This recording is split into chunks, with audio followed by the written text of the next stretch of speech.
Pentecost was a joyous festival held on the 50th day after Passover. It was called the Feast of Weeks, a celebration of the first fruits. In fact, there were three Pentecost celebrations: a Pentecost of new grain, a Pentecost of new oil, and a Pentecost of new wine.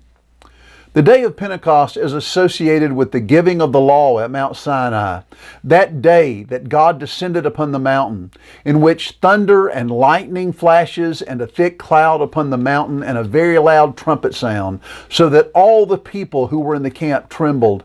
Sinai was all in smoke because Yahweh descended upon it in fire, and its smoke ascended like the smoke of a furnace, and the whole mountain trembled violently. We see these images in the day of Pentecost. Pentecost is an important day in salvation history, just as important as Christmas, Good Friday, and Easter Sunday, and should be celebrated with singing, shouting, and dancing.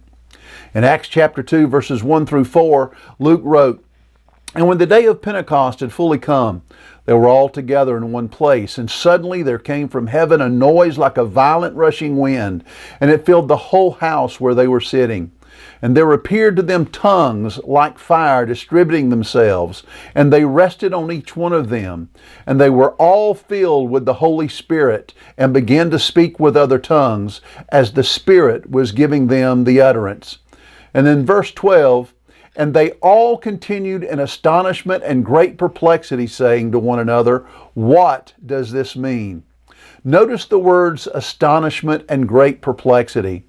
God showing up always causes us to scratch our head, always causes us to step back in awe. And this is what happened on the day of Pentecost. God showed up in an unexpected way and provoked awe and perplexity among the people who witnessed the event.